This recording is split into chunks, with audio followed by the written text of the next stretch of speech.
Золотодобывающая горно-обогатительная фабрика построена в рекордные сроки. Современный и мощный объект возвели в 3 с небольшим года. Новое производство уже позволило создать около 800 рабочих мест. И эта работа будет продолжена, что немаловажно, в первую очередь для молодых специалистов. Сегодня уже 28% работающих на предприятии – это местные жители.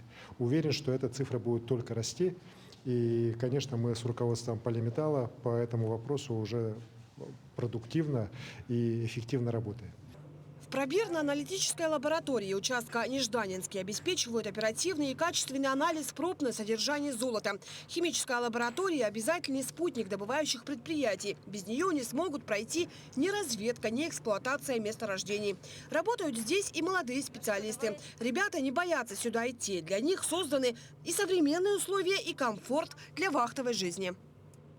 Мои друзья, они боятся работать в промышленности, потому что это, во-первых, для них, они думают, что это сложно, это трудно, они оторваны от внешнего мира, когда как на самом деле здесь у нас все оснащено, то есть новое оборудование, у нас есть интернет, поэтому мы связаны с внешним миром, то есть мы общаемся со своими родственниками.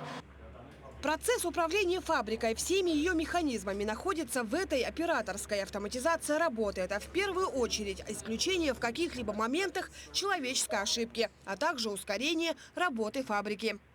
Мастера-технологи, которые следят за процессом, находящиеся в операторской, управляют всеми процессами на обогатительной фабрике, включая передачу информации между подразделениями, управление насосным оборудованием, флотационным оборудованием, включая все оборудование, находящееся на фабрике.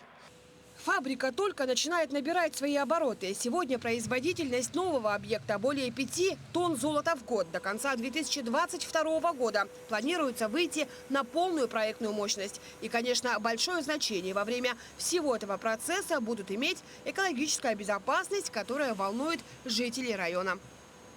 Понятно, что горно-обогатительное производство, оно несет в себе ущерб окружающей среде, но при правильных инженерных решениях этот ущерб может быть минимизирован. Конкретно по Нежданинскому мы заложили в проект сухое складирование хвостов, полностью покрытое гидроизолирующей пленкой хвостохранилище. Таким образом, основной риск, я считаю, мы полностью закрыли. К моменту запуска объекта Полиметалл уже проинвестировал около 120 миллионов рублей в различные социальные проекты Тампонского района.